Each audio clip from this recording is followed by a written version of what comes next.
Hello साथियों, एक बार फिर से आप सभी का आपके अपने चैनल एस आर जाजोरिया पर स्वागत है। आज का हमारा वीडियो यूं समझ लीजिए कि एक तरह से फाउंडेशन है इंग्लिश ग्रामर का।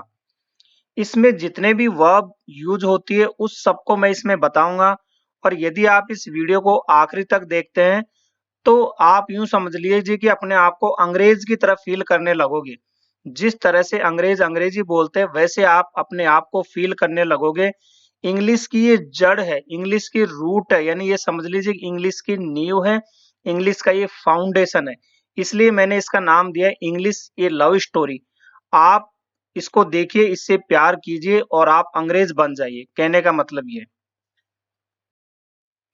सबसे पहले इस वीडियो के लिए मैं आपको बेसिक बता देता हूं ताकि आपको किसी प्रकार की कोई दिक्कत ना रहे। पर्सन हमारे तीन होते हैं, फर्स्ट, सेकंड और थर्ड, जिसमें एक होता है सिंगुलर और दूसरा होता है प्लूरल। सिंगुलर यानी एक वचन यानी एक, और प्लूरल यानी होता है एक से अधिक, यानी जिनको हम बहुवचन कहते हैं। फर्स्ट पर्सन सिंगुलर में आई होता है, आई के साथ हम एम, वॉज, हैव, सेल और डू इन हेल्पिंग वर्ब का यूज करते हैं। मैं साथ के साथ ये भी बता देता हूं आपको। फर्स्ट पर्सन प्लूरल होता है वी के साथ आर, वर, हैव, सेल और डू इन हेल्पिंग वर्ब का यूज किया जाता है। सेकंड पर्सन हमारा सिंगुलर होता है यू, और सेकंड पर्सन प्लूरल भी यू ही होता है, दोनों समान होते हैं। इनके साथ हम आर, वर, हैव, विल और डू इनका हम यूज करते हैं।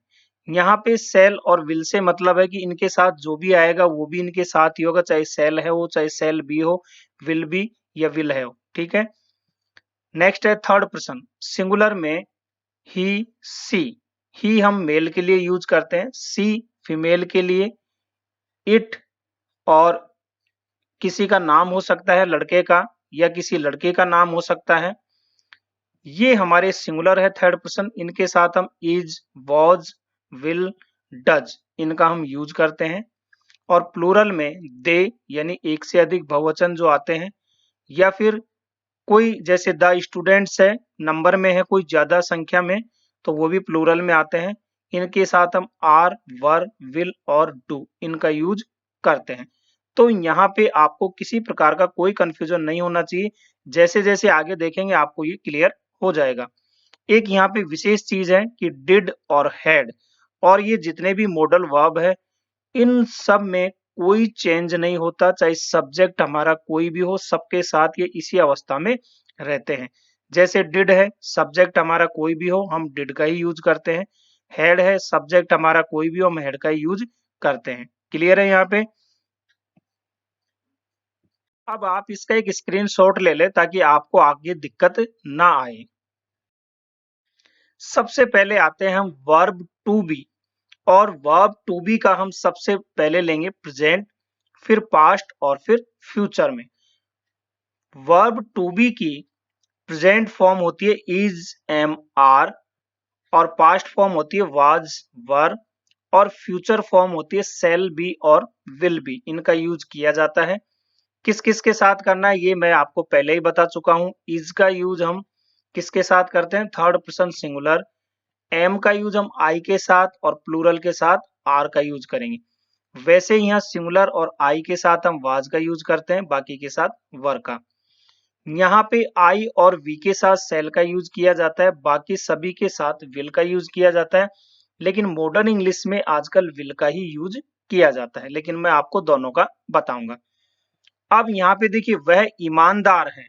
अब यहाँ किसी प्रकार की कोई मैन वर्ब नहीं है, जो यहाँ है ना, ये है, यही यहाँ पे मैन वर्ब है। और है कौन है, ये इज, एम, आर इनमें से। वैसे यहाँ था के लिए, यहाँ था जो है यही मैन वर्ब है, और यहाँ इनके लिए यूज होता है वाज और वर सब्जेक्ट के अकॉर्डिंग। और यहाँ पे गा के लिए सेल बी या विल बी का हम यूज करते हैं, यही यहाँ पे मैन वर्ब का कार्य करती है। अब आप देखिए वह ईमानदार है, यहाँ पे आपको कोई कार्य नहीं दिख रहा होगा। वह ईमानदार है, बोलने में सिंपल लग रहा है। आप बना दोगे ही, वर्ब क्या है, यानी इज, ही के साथ इज का यूज होता है, सिंगुलर है, क्या है, ईमानदार यानी ऑनेस्ट। तो ये ऐसे सेंटेंस है जिनके साथ आपको एडजेक्टिव या फिर नाउन दिया हुआ होता है, ठीक है। तो ही इज ऑनेस्ट यानी वह ईमानदार है। अब इसी को हम पास्ट में बनाएं, वह ईमानदार था, तो ही वॉज ऑनेस्ट। क्लियर, ही के साथ वॉज का यूज करेंगे। नेक्स्ट, वह ईमानदार रहेगा, ये फ्यूचर में है, तो ही के साथ will be, he will be honest. अब विल बी का मतलब क्या है, गा गे गी यानी रहना, इस संबंध में इसका यूज किया गया है। और एग्जांपल ले लेते हैं, मैं खुश हूं, प्रेजेंट में होगा आई एम हैप्पी, पास्ट में आई वाज हैप्पी, मैं खुश था, फ्यूचर में आई शैल बी हैप्पी, मैं खुश रहूंगा। वे भूखे थे, तो दे के साथ हम आर का यूज करते हैं, दे आर हंग्री। वे भूखे हैं, ये प्रेजेंट में था, तो दे आर हंग्री।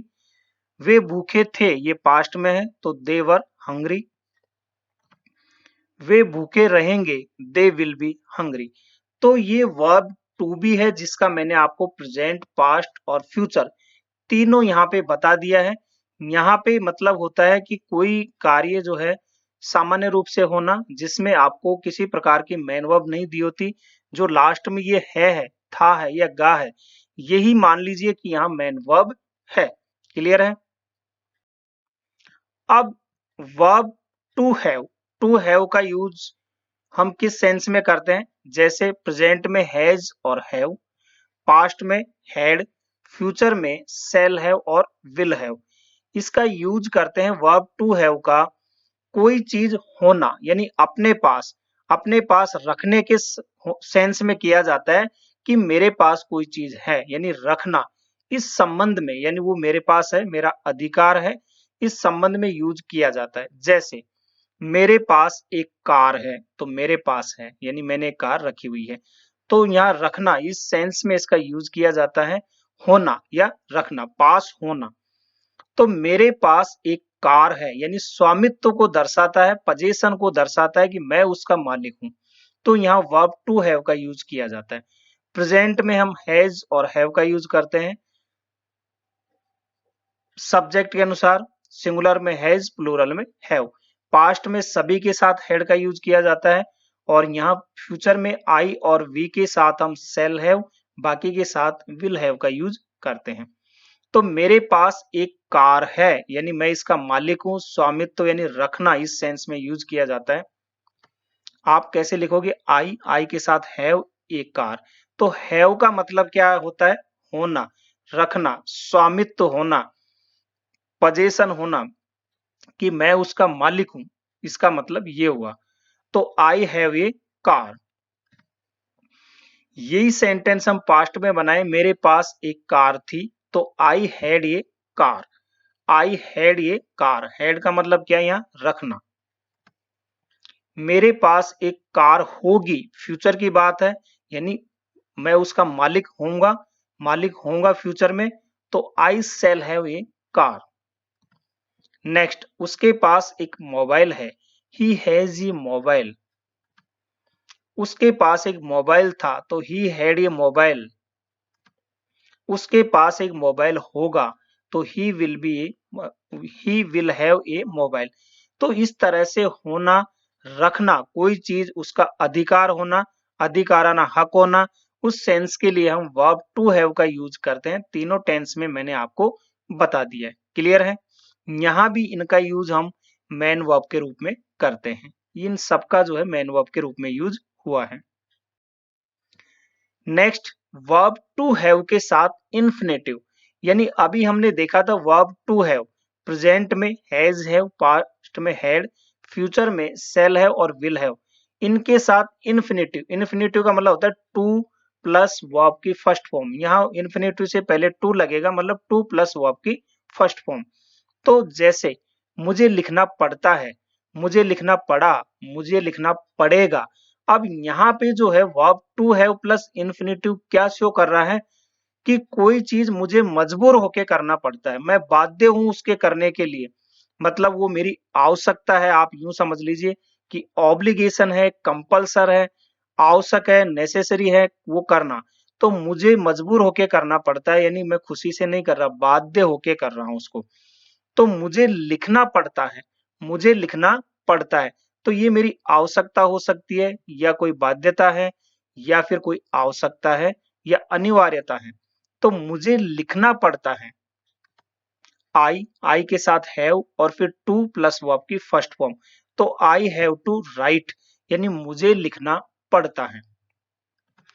इसी को पास्ट में बनाए, मुझे लिखना पड़ा, तो I had to write. Past में हम हैड का यूज करते हैं, टू प्लस वर्ब की फर्स्ट फॉर्म। मुझे लिखना पड़ेगा, आई के साथ सेल हैव फिर टू प्लस वर्ब की फर्स्ट फॉर्म। तो I shall have to write. Concept आपको क्लियर हो गया होगा। नेक्स्ट, रवि को पढ़ना है। अब ये जो सेंस है ना, मुझे लिखना पड़ता है, आप इसको ये भी बोल सकते हो कि रवि को पढ़ना है। बस बोलने वाले का समझ में आ जाए कि किस सेंस में बोल रहा है। अगर वो बोले कि रवि हैज टू रीड, इसका मतलब उसे ऑब्लिगेशन है, कोई नेसेसरी है या कंपल्सन है, यानी वो बाध्य होकर या उसकी आवश्यकता या अनिवार्यता, उस सेंस में इसका यूज किया गया। तो रवि को पढ़ना है, रवि हैज टू रीड, या रवि को पढ़ना पड़ता है। रवि को पढ़ना पड़ा, Ravi had to read. Ravi को पढ़ना पड़ेगा, Ravi will have to read. इस तरह से देखिए, कॉन्सेप्ट बहुत सिंपल है, समझने का प्रयास कीजिए। इसका भी स्क्रीनशॉट ले ले, फिर हम आगे बढ़ते हैं। नेक्स्ट है वर्ब टू बी के साथ इन्फिनेटिव। जैसे अभी टू हैव के साथ इन्फिनेटिव किया था, वैसे ही टू बी के साथ इन्फिनेटिव।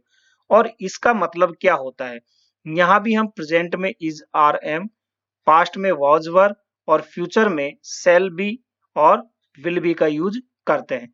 इसका मतलब ये होता है कि कार्य कोई पूर्व निर्धारित समय के अनुसार होने वाला है, यानी हमारा जो प्री प्लान है उसके अनुसार होने वाला है।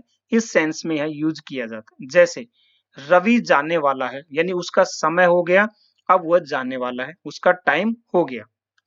आप क्या लिखोगे, Ravi is to go. Clear है। यहाँ verb to be plus infinitive.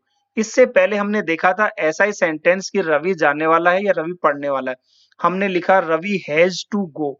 जब हैज हैव का यूज किया जाता है टू और वर्ब के साथ, वहां बाध्यता होती है।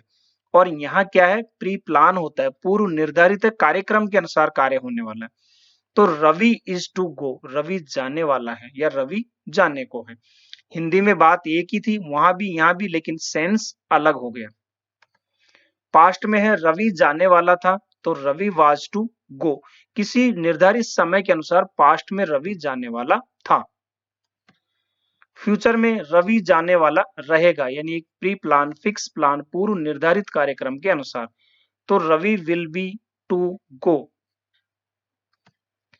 वे सोने वाले हैं, दे आर टू स्लीप, यानी वे है तो दे का यूज होगा, दे के साथ आर, तो दे आर टू स्लीप।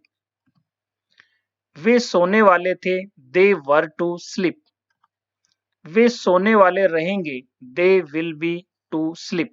तो वे सोने वाले हैं, यानी अब उनका टाइम हो गया है। ये प्री प्लान है कि 9 बज गए, उनके सोने का समय हो गया, अब वो सोने वाले हैं या सोने को है। हम दौड़ने वाले हैं, हमारा नंबर आ गया, हमारा टर्न आ गया, सुबह का टाइम है, हमारा यही टाइम होता है दौड़ने का। तो एक प्री प्लान यानी पूर्व निर्धारित कार्यक्रम के अनुसार। तो वी आर टू रन, हम दौड़ने वाले थे, पास्ट में we were to run. Future में बोलेंगे we shall be to run. अब मैंने आपको बताया यहाँ पे कि सेल बी विल बी में किसी का भी यूज कर सकते हो, लेकिन मॉडर्न इंग्लिश में विल बी का ही यूज ज्यादातर किया जाता है। तो आप चाहे तो विल बी का यूज भी करो, कोई दिक्कत नहीं है। नेक्स्ट सेंटेंस है वह अंग्रेजी सीखता है। देखिए ये सेंटेंस किस टेंस का है, अब हम टेंस पे आ गए। यूं मान लीजिए आप, मैं अंग्रेजी सीखता हूं, ये हमारा जो है प्रेजेंट परफेक्ट टेंस का है। ता है, ते है, ती है, इस सेंस में यूज किया जाता है कि कोई कार्य जो है सामान्य रूप से प्रेजेंट में होता है। तो वह अंग्रेजी सीखता है। आप कैसे लिखोगे, यदि हमारा सिंगुलर है सब्जेक्ट जैसे ही, तो यहाँ पे आप ये अफर्मेटिव जो सेंटेंस है सिंपल, यानी विदाउट नेगेटिव और विदाउट इंट्रोगेटिव, इसमें हम वर्ब के साथ एस या ईएस लगाते हैं। तो सीखना इसको हम कहते हैं लर्न, और इसके साथ एस लगा देंगे तो ही लर्न्स इंग्लिश। ठीक है। यदि हम इसका नेगेटिव बनाते हैं तब हम इस टेंस में डू और डज का यूज करते हैं। यानी कि कहने का मतलब सिंपल के अलावा चाहे नेगेटिव बनाओ चाहे इंट्रोगेटिव बनाओ, यानी प्रश्नवाचक बचाओ बनाओ चाहे नकारात्मक, तो डू और डज का यूज करते हैं। मैंने पहले ही बताया था ये चार्ट, इसलिए डू का यूज हम प्लूरल सब्जेक्ट के साथ करते हैं, डज का सिंगुलर के साथ। ही हमारा सिंगुलर है, इसके साथ डज का यूज होगा, तो ही डज, फिर नॉट। और फिर यहाँ पे एक चीज और ध्यान देने वाली है कि डू और डज के साथ हम वर्ब की फर्स्ट फॉर्म यूज करते हैं या एस ई एस नहीं लगाते, केवल सिंपल सेंटेंस में लगता है, वो भी थर्ड पर्सन के साथ, जो सिंगुलर होता है ना, ही सी इट या किसी का नाम हो उसके साथ। ठीक है। तो he does not learn English, यानी वह अंग्रेजी नहीं सीखता, ये इसका हो गया नकारात्मक। अब क्वेश्चन वाला देख ले, प्रश्नवाचक, तो पहले हेल्पिंग वर्ब आ जाएगी, ये हेल्पिंग वर्ब है डज, यहाँ डज हेल्पिंग वर्ब है, तो ये पहले आ जाएगी डज ही, फिर मेन वर्ब लर्न और फिर इंग्लिश। क्या वह अंग्रेजी सीखता है? तो इस प्रकार से आपको लिखना है। अब दूसरा एग्जांपल ले, मैं अंग्रेजी सीखता हूं, आई के साथ हम एस या ईएस नहीं लगाते, तो आई लर्न इंग्लिश, मैं अंग्रेजी सीखता हूं। इसमें नेगेटिव में जाए तो आई के साथ डू का यूज होता है, I do not learn English, do हमारी हेल्पिंग वर्ब है, लर्न यहाँ मेन वर्ब है, तो I do not learn English, मैं अंग्रेजी नहीं सीखता हूं।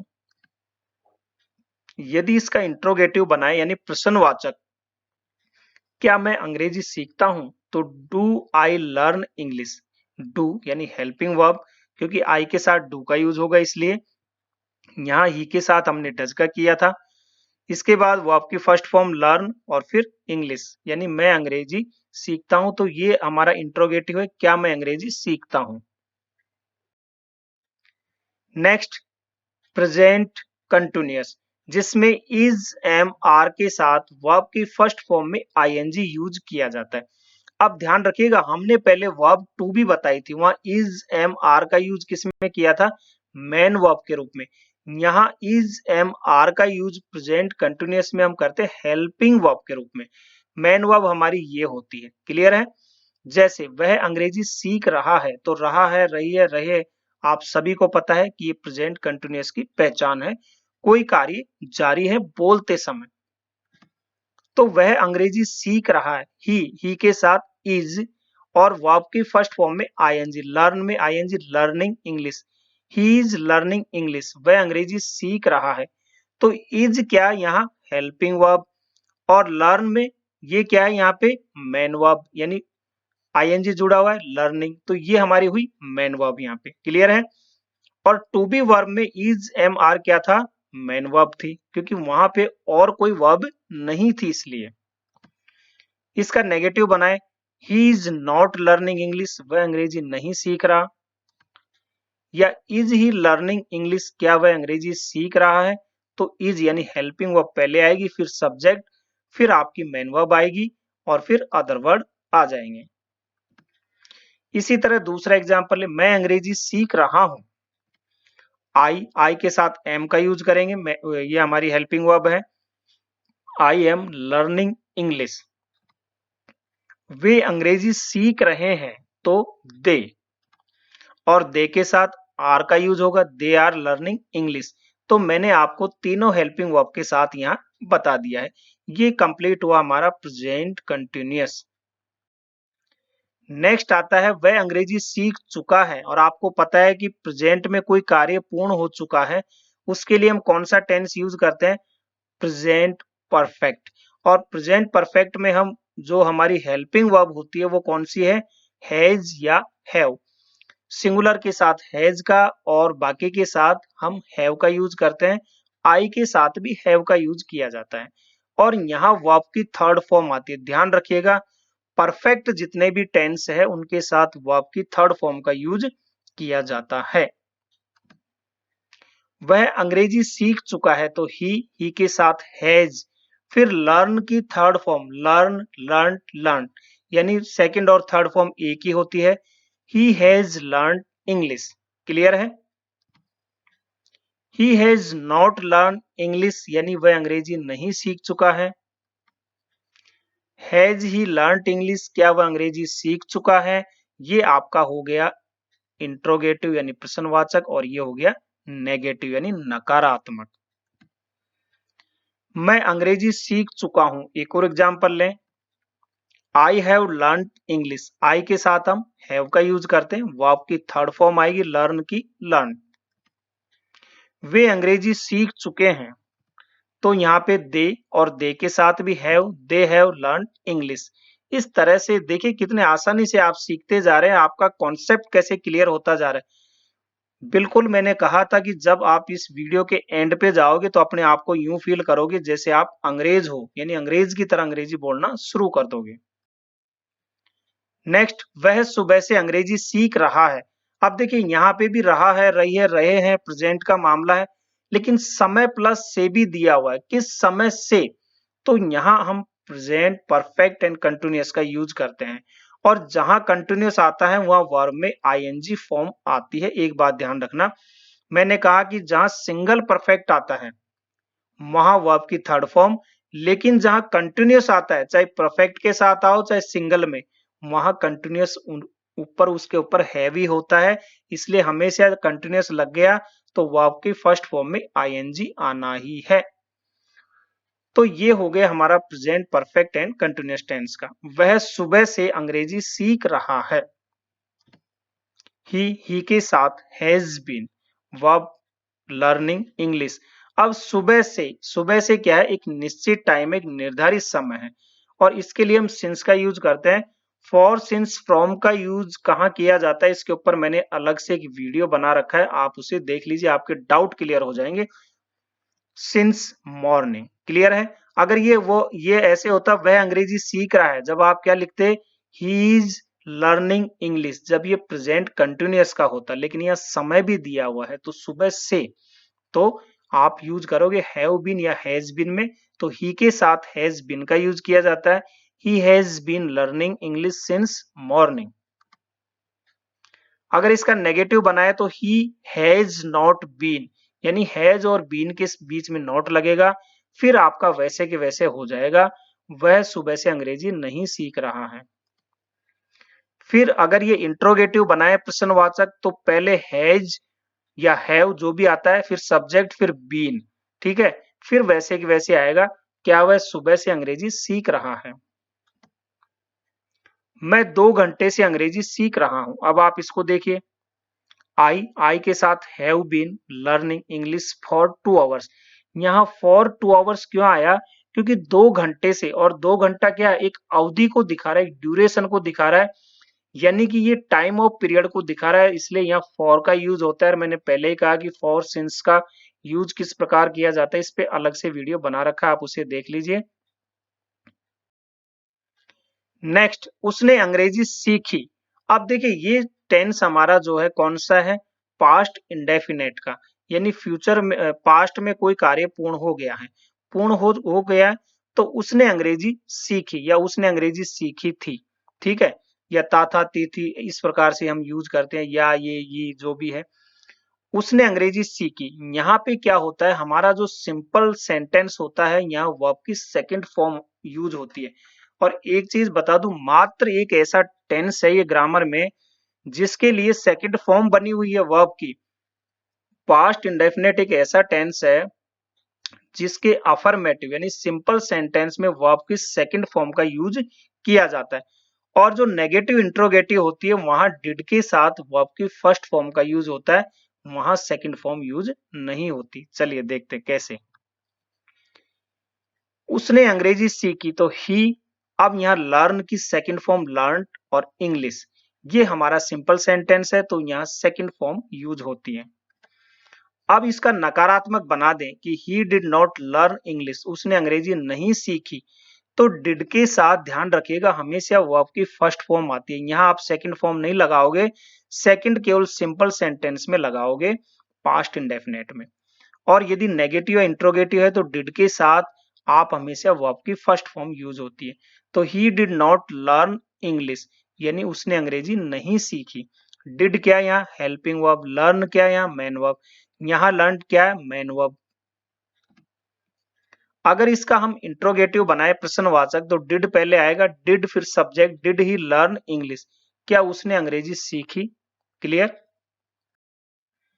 नेक्स्ट, वह अंग्रेजी सीख रहा था। ये वैसे ही है जैसे हमने प्रेजेंट कंटिन्यूअस में बनाया था, रहा है रही है, वैसे यहाँ रहा था रही थी रहे थे आ जाएगा, बस अंतर इतना ही है, था थे थी आ जाएगा लास्ट में। तो ये हुआ हमारा पास्ट कंटिन्यूअस में। इसके साथ हम वॉज वर का यूज करते हैं, सिंगुलर सब्जेक्ट और आई के साथ वाज, बाकी के साथ वर। और मैंने कहा कि कौन सा है पास्ट कंटिन्यूअस, जहां कंटिन्यूअस आगे आंख बंद करके वर्ब की फर्स्ट फॉर्म में आईएनजी लगा दीजिए। तो ही के साथ वाज लर्निंग इंग्लिश यानी आईएनजी, वह अंग्रेजी सीख रहा है। He was not learning English यानी वह अंग्रेजी नहीं सीख रहा है। वॉज ही लर्निंग इंग्लिश, क्या वह अंग्रेजी सीख रहा है, ये हमारा इंट्रोगेटिव हो गया। मैं अंग्रेजी सीख रहा था, आई है, आई के साथ वॉज का यूज होता है, आई वॉज लर्निंग इंग्लिश। वे अंग्रेजी सीख रहे थे, तो दे के साथ वर का यूज होगा, they were learning English. Clear concept. Next, वह अंग्रेजी सीख चुका था, वह अंग्रेजी सीख चुका था। अब देखिए ये सेंटेंस हमारा जो है किस टेंस का है, पास्ट परफेक्ट का, और यहाँ केवल एक ही हेल्पिंग वर्ब यूज होती है हैड, और परफेक्ट मैंने कहा तो यहाँ वर्ब के थर्ड फॉर्म का यूज होता है। वह अंग्रेजी सीख चुका था, आप कैसे लिखते हो, ही हैड, वर्ब की थर्ड फॉर्म लर्नड इंग्लिश। लेकिन देखिए इस तरह के सेंटेंस यूज बहुत कम किए जाते हैं। यदि सिंगुलर होता है, सिंगुलर मतलब यदि सेंटेंस हमारा एक ही है, तो फिर हम इनको लेते हैं पास्ट इंडेफिनेट में, यानी वह अंग्रेजी, उसने अंग्रेजी सीखी, या वह अंग्रेजी सीख चुका था, या उसने अंग्रेजी सीखी थी। इन सब का मतलब एक ही होता है कि पास्ट में कोई कार्य पूर्ण हो चुका था। तो उस सेंस में हम प्रेजेंट पास्ट इंडेफिनेट का यूज करते हैं। तो यहाँ पे क्या है, पास्ट परफेक्ट में क्या है, दो कार्य होने चाहिए। देखिए इसको, ट्रेन के आने से पहले मैं स्टेशन पहुंच चुका था, इस सेंस में इसका यूज ज्यादा किया जाता है कि दो कार्य हो, दो एक्शन हो, जिसमें एक पहले हो गया हो और दूसरा उसके बाद में हुआ हो। उसके लिए यहाँ बिफोर, आफ्टर, व्हेन इनका यूज किया जाता है कंजक्शन के तौर पे।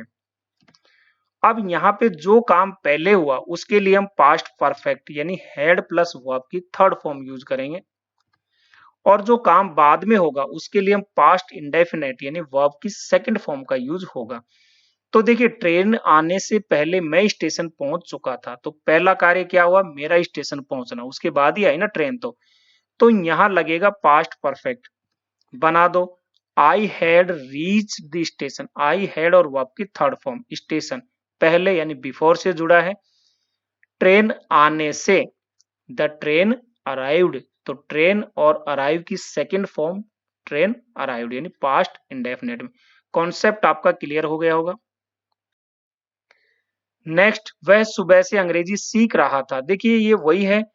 अगर ये ऐसे होता वह अंग्रेजी सीख रहा था, जब तो आप पास्ट कंटिन्यूअस में बनाते, लेकिन समय भी दिया है सुबह से, समय के साथ से दिया हुआ है, तो फिर ये हो गया पास्ट परफेक्ट एंड कंटिन्यूअस, और जहां कंटिन्यूअस लग गया वहां वर्ब, मेन वर्ब में आईएनजी लगना है। हेल्पिंग वर्ब यहाँ हैड बीन का यूज करते हैं। He had been learning English since morning, सुबह से यानी एक निश्चित टाइम है, तो सिंस मॉर्निंग, मैं 2 घंटे से अंग्रेजी सीख रहा था। I had been learning English for 2 hours, ये एक अनिश्चित समय है, मतलब ये ड्यूरेशन को दिखा रहा है, तो ड्यूरेशन के लिए हम यूज करते हैं फॉर। Clear concept. नेक्स्ट है वह अंग्रेजी सीखेगा, यानी देखिए गा गे गी आ गया, और यहाँ वर्ब भी दी हुई है, काम क्या करना है सीखने का।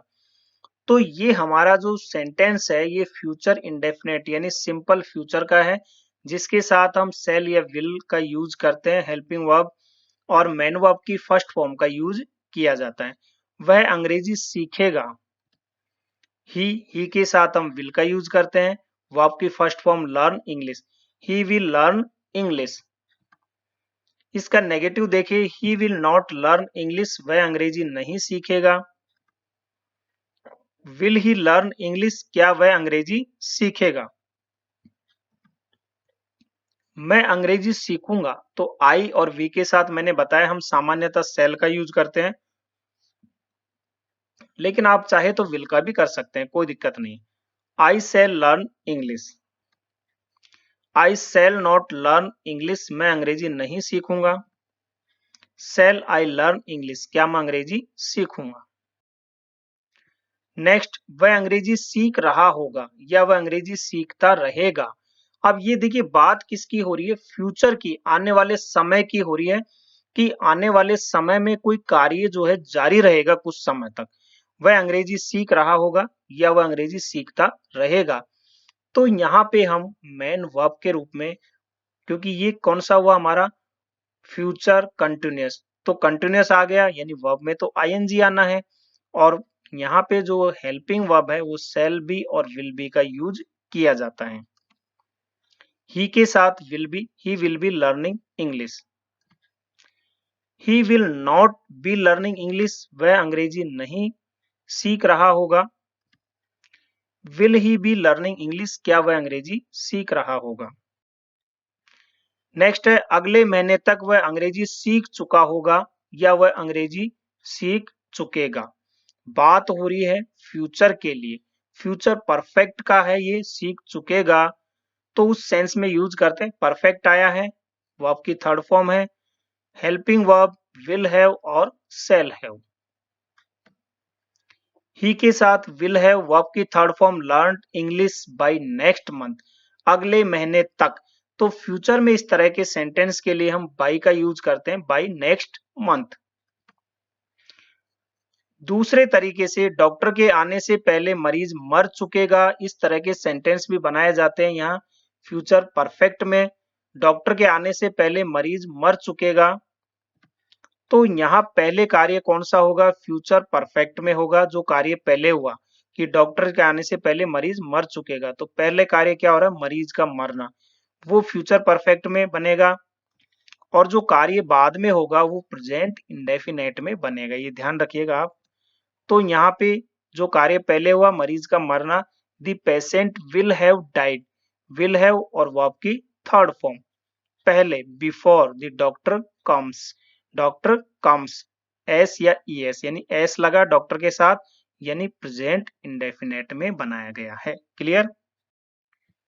नेक्स्ट, वह 2 घंटे से अंग्रेजी सीख रहा होगा, ये देखिए इसमें है किसमें, फ्यूचर परफेक्ट एंड कंटिन्यूअस, क्योंकि समय से दिया है और रहा होगा, तो यहाँ शैल हैव बीन या विल हैव बीन के साथ वर्ब में आईएनजी लगाना है।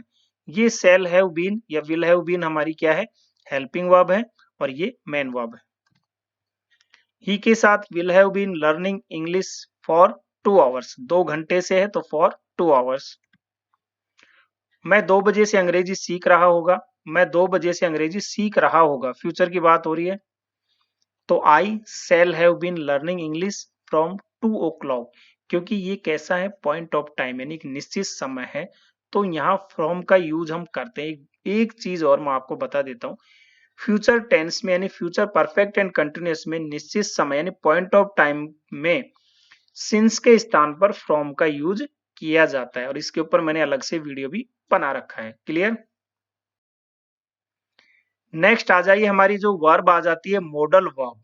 मॉडल वर्ब में हम सबसे पहले लेते हैं वह अंग्रेजी सीख सकता है, तो मॉडल वर्ब हम कैन का यूज कर रहे हैं और कैन के साथ वर्ब में फर्स्ट फॉर्म आती है, वह अंग्रेजी सीख सकता है। तो यहाँ किस सेंस में किया जाता है कि उसमें कैपेबिलिटी है, उसमें सामर्थ्य है, उसमें वो पावर है कि वह सीख सकता है, तो वह अंग्रेजी सीख सकता है, वो उसके लिए एबिलिटी है एक तरह से, तो वो अंग्रेजी सीख सकता है, इस सेंस में यूज किया जाता है। तो he can learn English, he can और वर्ब की फर्स्ट फॉर्म फिर इंग्लिश। इस तरह के सेंटेंस को हम ऐसे बना सकते हैं, इज एबल के साथ he is able to learn English, इसका मीनिंग भी यही निकलता है। नेक्स्ट, वह एक डॉक्टर हो सकता है या बन सकता है, यहाँ पे हम कैन बी का यूज करते हैं, किस सेंस में, होना, तो he can be A doctor यानी वह एक डॉक्टर हो सकता है, वह एक डॉक्टर बन सकता है, उसमें वो कैपेबिलिटी है, या हम कहे कि उसमें एबिलिटी है, वो पावर है कि वो डॉक्टर बन सकता है, वो डॉक्टर हो सकता है। क्लियर? इस सेंस में इसका यूज किया जाता है। नेक्स्ट, वह अंग्रेजी नहीं सीख सका या नहीं सीख पाया। यहाँ ये कुड का यूज किया जाता है इस सेंस में, और इसके साथ ही वर्ब की फर्स्ट फॉर्म यूज करते हैं। He could not learn English, यानी वह अंग्रेजी नहीं सीख सका या वह अंग्रेजी नहीं सीख पाया। इस तरह के सेंटेंस को आप ऐसे भी लिख सकते हो, he was not able to learn English, यानी वह अंग्रेजी नहीं सीख सका, अंग्रेजी नहीं सीख पाया। ठीक है, यानी उसमें एबिलिटी थी लेकिन वो नहीं सीख सका, पावर था उसमें लेकिन वो ऐसा नहीं कर सका। वह अंग्रेजी सीख सकता था, यदि इस तरह का सेंटेंस हो हम यूज करते कुड हैव। वह अंग्रेजी सीख सकता था, कुड हैव, और इसके साथ वर्ब की थर्ड फॉर्म का यूज। जब मॉडल्स के साथ हैव लगता है तो वहां हमेशा वर्ब की थर्ड फॉर्म आएगी, अदरवाइज यहाँ फर्स्ट फॉर्म का ही यूज किया जाता है। तो आप लिखोगे he could have learn English, he could फिर हैव वर्ब की थर्ड फॉर्म लर्न इंग्लिश। वह अंग्रेजी सीख सकता था लेकिन उसने नहीं सीखी, तो उसमें वो सामर्थ्य था, कैपेसिटी थी, लेकिन वो सीख सकता था लेकिन नहीं सीख सका। नेक्स्ट, मे और माइट का यूज हम करेंगे। मैंने कहा कि सिंगल जब होता है हमारे पास मॉडल तो V1 का यूज यानी वर्ब की फर्स्ट फॉर्म, यदि इनके साथ हैव लगता है तो वर्ब की थर्ड फॉर्म का यूज किया जाता है। वह अंग्रेजी सीख सकता है।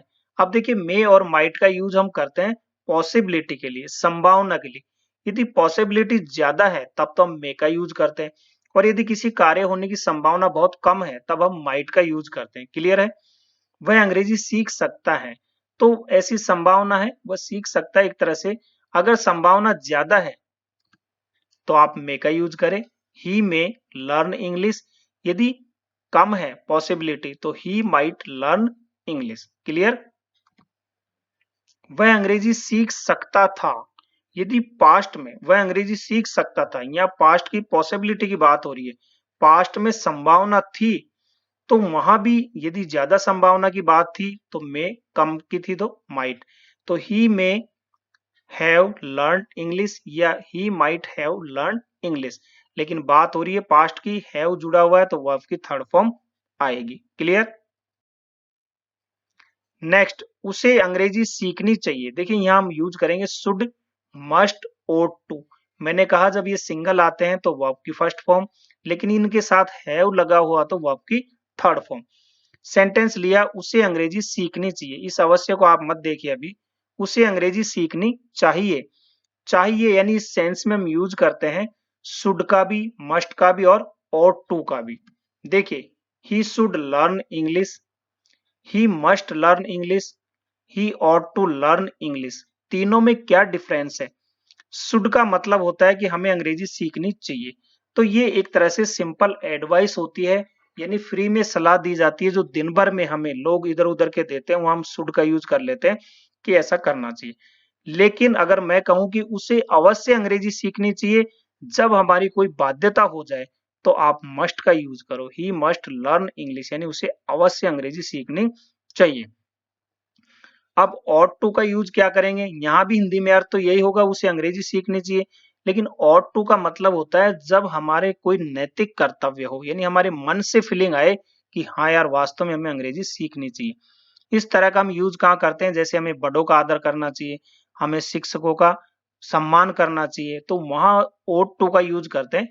इस तरह के सेंटेंस में भी हम करते हैं जब हमें लगे, मन से फीलिंग आए कि हाँ हमें ऐसा करना चाहिए। अदरवाइज आप ought टू के स्थान पे शुड का भी यूज कर सकते हैं, कोई दिक्कत नहीं है। अब उसे अंग्रेजी सीखनी चाहिए थी, यही बात पास्ट में हो गई, तो यहाँ इनके साथ हैव का यूज करना है। जैसे he should have learn English, he must have learn English, और he ought to have learn English, यानी उसे अंग्रेजी सीखनी चाहिए थी, उसे अवश्य अंग्रेजी सीखनी चाहिए थी, और उसे अंग्रेजी सीखनी चाहिए थी वो उसका नैतिक कर्तव्य है, यानी कोई बाध्यता नहीं है। मतलब यहाँ ought टू का मतलब कोई कानूनी बाध्यता नहीं होती है, एक तरह से हमारे सामाजिक नैतिक कर्तव्य की बात होती है। क्लियर? नेक्स्ट, वह अंग्रेजी सीखना चाहता है। हम यहाँ वुड का यूज करते हैं, इसके साथ V1 लगाते हैं। देखिए example, he would like to learn English, यानी वह अंग्रेजी सीखना चाहता है। आप कहते हो ना I would like to call mister, ये मैं इसको बुलाना चाहता हूं, तो चाहना इस सेंस में हम वुड का यूज करते हैं। और वर्ब की फर्स्ट फॉर्म, इन सब पर डिटेल में वीडियो मैंने बना रखे हैं, यदि आप चाहिए तो प्लेलिस्ट में देख सकते हैं। मॉडल का अलग बना हुआ है, टेंस का अलग बना हुआ है, टू बी वर्ब का अलग बना हुआ है, सभी का अलग अलग बना हुआ है। मैंने सोचा कि वह अंग्रेजी सीख चुका होगा, बात हो रही है हमारी पास्ट की।